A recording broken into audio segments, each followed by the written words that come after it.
This is a Dragon Age 2 short story. Aveline. My watch. No one dies tonight.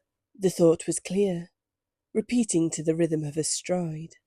Aveline de Lac ran through the darkness, her eyes on distant fires. No one dies tonight. Aveline was one of 30 recruits stationed outside Dale's End, a backwater that hadn't seen a king's soldier in years. Their commander had chosen the location for its lawless hills. Bandits and the odd beast would serve as combat training. But tonight it was different. A wounded squire had run the message. Templars in trouble. Either unaware or knowing and foolish. 6 had entered a freehold a few leagues distant, and something had gone very wrong. Doubt reached across the path. Aveline shrugged it aside and ran on. She'd been on watch, still in full kit while everyone slept. Her fellows would be quick to gather arms and follow. But the fear in the squire had told the urgency, so Aveline had set out alone. She knew the risk. The duty of the week had been to flush out highwaymen, not make the land safe for sprinting in the dark. But a soldier doesn't always have the luxury of fortifying every step. Sometimes all that matters to the spear is the destination. Doubt reached again. Aveline shrugged it aside and ran on. Scraggly trees gave way to a clearing that seemed to hold the moon overhead. A man was struggling at the approach to a small estate, grasping for a bent blade. His dark hair matted with sweat. Even at a distance, Aveline could see that his breastplate, Templar issue, was split to the left. 3 gashes through the finest armour, from no weapon she knew. Doubt reached for her. She cast it back without thought and knelt at his side. "King's soldier, we heard your call. Are there others?" She spoke in a monotone as she set to work, tearing strips from her tabard to bind his wounds. They were deep, but his reply was edged with wonder, not pain. "Make her, woman. You have their blood from head to foot." Aveline blinked and looked down at herself, then to the path she'd taken.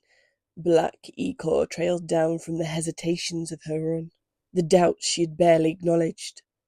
Clawed deformities now dissolving into the earth, like liquid ash.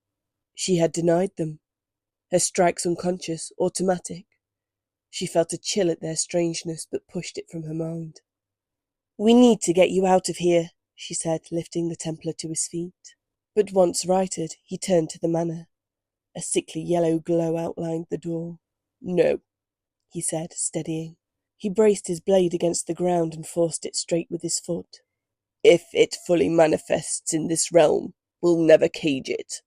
Aveline looked the man up and down, pale, bleeding, not a trace of fear. She had never understood Templars. Their world seemed impossibly distant from hers. His words were nonsense. He may as well be mad. Then he bowed his head and quietly added, "No one else dies tonight." Aveline stared, recognizing the soldier behind the heraldry. He glanced back, the slightest turn, and she knew that look well. Appraisal. She could help, and maybe survive. "All right, Templar," she said, shaking her head but drawing her blade. They stared at the door for a moment, side by side.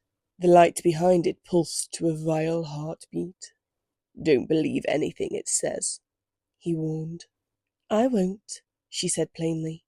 He raised an eyebrow at her confidence. Aveline glared. "You either know your business, or you don't." He nodded grimly, and turned back to the door. She could tell he was searching for words. As if the right combination could make this meeting normal. "Sir Wesley Verlaine," he started. "And you are?" Waiting to be impressed. Her reply was colder than she had intended, an instinct born of long weeks in coarse company. He didn't react, but it annoyed her, and she forced herself to try again. "It's Aveline," she offered, "and you can impress me later." She winced at how improper it sounded, and stood bored straight for several seconds before chancing a look for the response. Wesley's gaze remained fixed on the door, but a smile crept across his face. Once more, Aveline somehow knew his mind. A small foolishness had cut the gloom. Perhaps their blades were likewise not outmatched. As you say, he said with a smirk that was warm, and with sudden bond and steeled resolve the two of them shouldered the door off its hinges. A knight, you say? Benoit de Lac regarded his daughter with cloudy eyes, his voice thin but hopeful. Aveline cradled his hand, hesitating. He is a Templar, father. Pish! He spat. Then he has no holdings. A waste of you. The outburst echoed through the ward, bringing glares from the attending sisters. Aveline ignored them, and looked past to the chantry doors concealing the bustle of Denerim beyond. She sighed and turned back, dreading familiar arguments, but the old man had softened as he lay back on his berth. Perhaps he was just as tired of the cost of victory. He is a good man. She looked skyward, thoughts fondly elsewhere. I believe so. Then take his name, he said, grudgingly. Aveline chuckled, shaking her head. You know I wasn't asking for permission. The old man smiled, closing his eyes. That's my big girl.